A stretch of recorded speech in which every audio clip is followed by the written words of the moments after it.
Hi guys, welcome back to my channel. আজকে আমি আবারও একটি নতুন রেসিপি নিয়ে তোমাদের সামনে হাজির হয়েছি।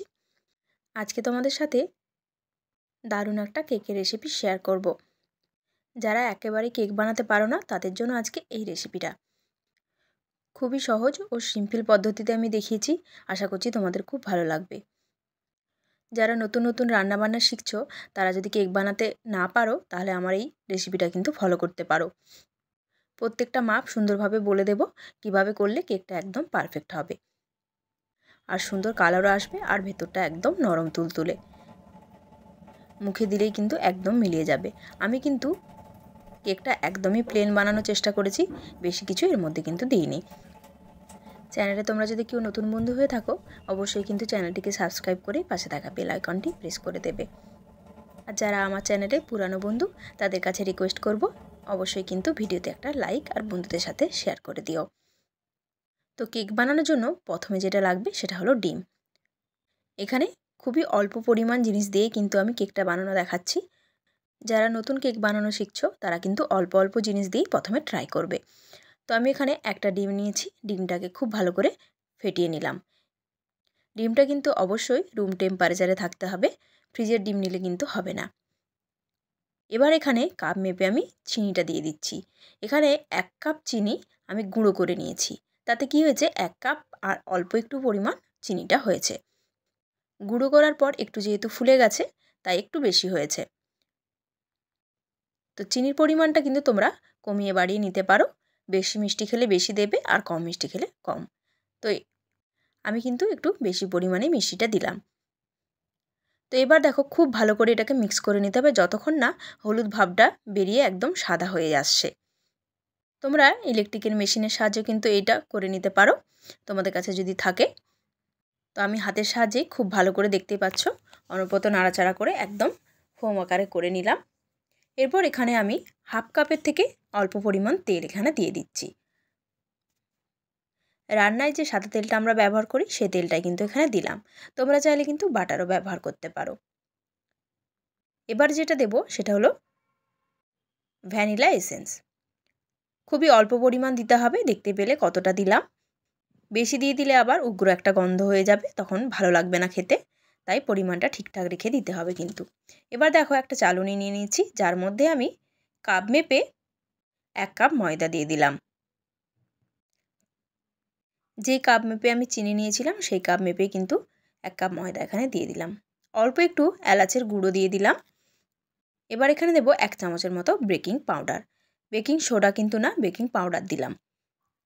এবার খুব ভালো করে সমস্ত কিছু আমি চেলে ডিম ও চিনির ব্যাটারের মধ্যে দিয়ে দিচ্ছি। সমস্ত কিছু খুব ভালো করে চেলে নিয়েছি, দেখতে পাচ্ছ। এবার খুব ভালো করে আরও মাখিয়ে নিলাম।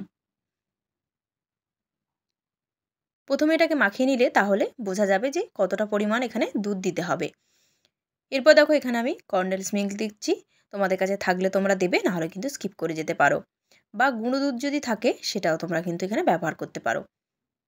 আমি এখানে 2 চামচের মতো কনডেন্স মিল্ক দিলাম। এবার দেখো আমি হাফ কাপ দুধ নিয়েছি, হাফ কাপের থেকেও আমি হাফ দিলাম এখানে। যদি লাগে পরে অ্যাড করতে হবে, একবারে অ্যাড করে দিলে কিন্তু হবে না।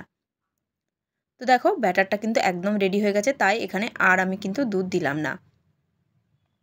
মাপটা যদি ঠিকঠাক থাকে তাহলে কিন্তু কেকটাও সুন্দরভাবে রেডি হবে। আর কেক বানানোর আগে সমস্ত কিছু একটু গুছিয়ে নিয়ে তারপর কেকটা বানাতে আসবে, তাহলে কিন্তু কোনো কিছু স্কিপ হয়ে যাবে না। এবার দেখো যেই পাত্রটাতে আমি কেক বসাবো সেই পাত্রটায় আমি একটু সাদা তেল নিয়ে নিলাম। তোমরা চাইলে বাটারও দিতে পারো।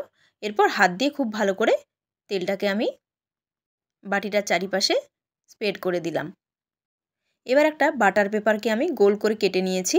তোমাদের কাছে যদি বাটার পেপার না থাকে, সাদা যে কাগজগুলোতে আমরা লিখি সেই কাগজগুলো তোমরা এখানে গোল করে কেটে দিতে পারো। এরপর দেখো যে কেকের ব্যাটারটা রেডি করে রেখেছিলাম, ব্যাটারটা দিয়ে দিলাম। একটু একটু বাবলস হয়ে গেছিলো, তো আমি ট্যাপ করে নিলাম আর হাতের সাহায্যে একটুখানি বাবলসগুলোকে ফাটিয়ে দিলাম। কড়াইটা 5 মিনিটের জন্য আমি হিট করে নিয়েছি আগে। তারপর দেখো একটা পেপার দিয়ে এভাবে একটা স্ট্যান্ড বসিয়ে দিলাম। তোমাদের কাছে যদি অ্যালুমিনিয়ামের ডেকচি থাকে তোমরা তাতেও কিন্তু করতে পারো, আমার কাছে ছিল না তাই আমি এই বড় কড়াইটাতে বসালাম। বা প্রেশার কুকার যদি থাকে তোমরা প্রেশার কুকারও বসিয়ে নিতে পারো। এবার দেখো একটা ঢাকা দিয়ে দিচ্ছি উপর থেকে, যাতে কোনোভাবে না হাওয়া বেরোতে পারে। উপর থেকে একটা নোড়াও আমি বসিয়ে দিলাম, যাতে এর মধ্যে থেকে কোনোভাবে হাওয়া না ঢোকে। এরপর মাঝারি আঁচে 15 মিনিট, তারপর লো হিটে আমি 40 মিনিটের মতো রেখে দিয়েছিলাম। তো দেখতে পাচ্ছ ফাইনাল লুক, সুন্দরভাবে কিন্তু কেকটা বেক হয়ে গেছে। এখন একটা টুথপিকের সাহায্যে দেখে নেব ভেতরে নরম আছে কিনা। দেখতেই পাচ্ছ টুথপিকটা একদম কিন্তু পরিষ্কার এসেছে। তো একটু ঠান্ডা করে নিয়ে আমি দেখো চারিপাশ থেকে ছুরির সাহায্যে একটুখানি ছাড়িয়ে নিচ্ছি, যাতে সুন্দরভাবে কেকটা উঠে আসে। তো কেকটা মোল্ড করে নেওয়া হয়ে গেছে। এবার ওপরে যে পেপারটা দিয়েছিলাম, বাটার পেপারটা, সেটাকে আমি ছাড়িয়ে নিলাম।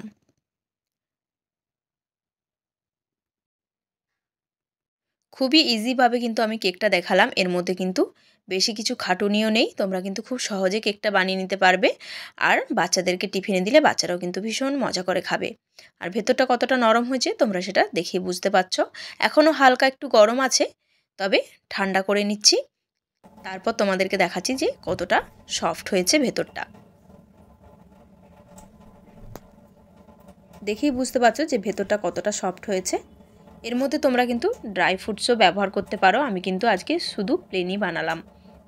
এভাবে একটা টিফিন কৌটোর মধ্যে রেখে তোমরা কিন্তু অনেক দিন এটার মজা নিতে পারো। তো সামনেই তো বড়দিন আসছে, সবাইকে এরকমভাবে কেক বানিয়ে তোমরা কিন্তু খাওয়াতে পারো।